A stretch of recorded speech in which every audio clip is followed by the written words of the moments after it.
me is the potential that I see in our students every day.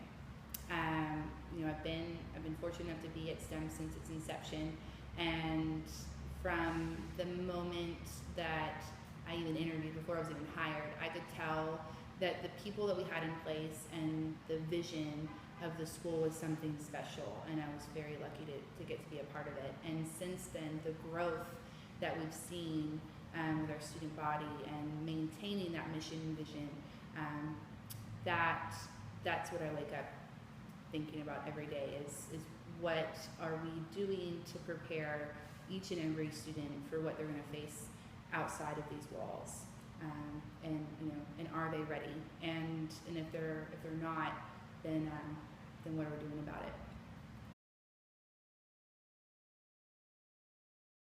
I think ownership is a really important characteristic that we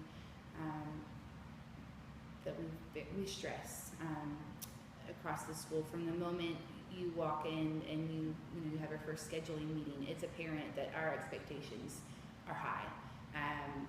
You're not going to be able to slack. You're not going to be able to hide. And if you do, we will find you.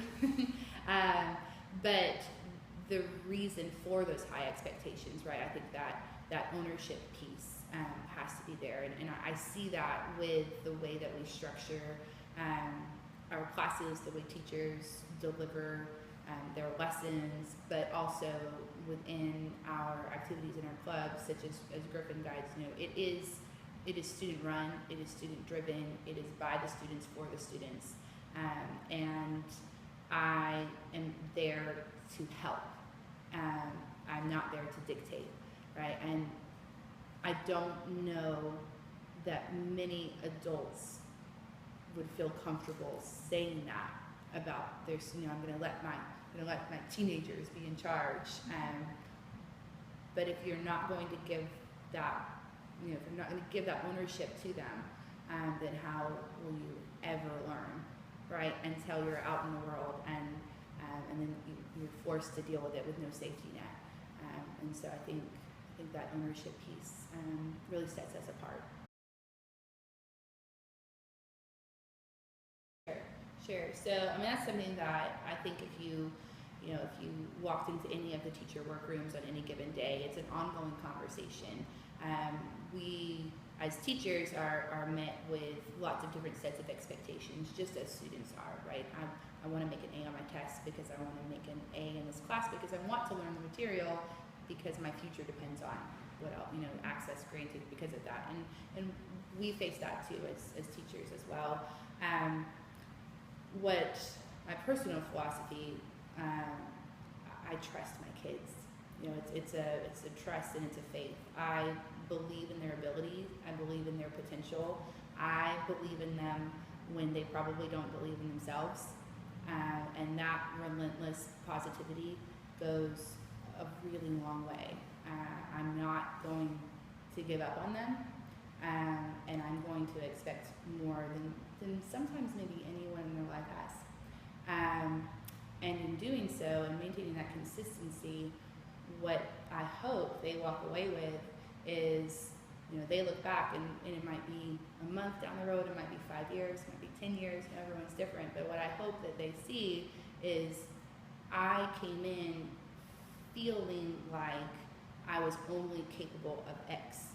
And through my time at STEM, through my time in Miss Norton's class, through my trials and tribulations of high school, I walked away knowing I could do Y. And that Y better be a whole lot more than what they came in with. Absolutely. I think what we found early on is that we have a tremendous amount of potential with our students, a lot of leadership potential, and there were areas within our school that needed help. And not that it was a problem, we're just brand new, right? We're learning every single day, and even 5 years in, we're still developing who we are as a school, our culture, our identity, and that's really exciting. So to give, to say that, Gryphon Guide started out as a service group and then, we're given the opportunity to work with new students. I think it's almost the other way around. It was necessary. We simply do not have the staff to cover all of what needs to be covered, right? So what do? Do you just let that fall to the wayside? No, you ask these wonderful, amazing young people to step up, and they have, and that's incredible, right? That we're able to do that. And what I do see, and that what we've started this year with our partnerships with Green Elementary in particular, is that now that we've kind of developed our own identity, our own culture, and we're taking care of our new students here, well, how do we get them here, right? What can we do to make sure that our STEM students coming in to ninth grade are ready? You know, it goes back to that readiness question. We want them to be ready for the real world when they leave us as seniors. But what can we do to get them ready to come into our world of STEM? And one thing we can do is more outreach with local schools and organizations. So that's definitely where I see our organization growing to. It's exciting.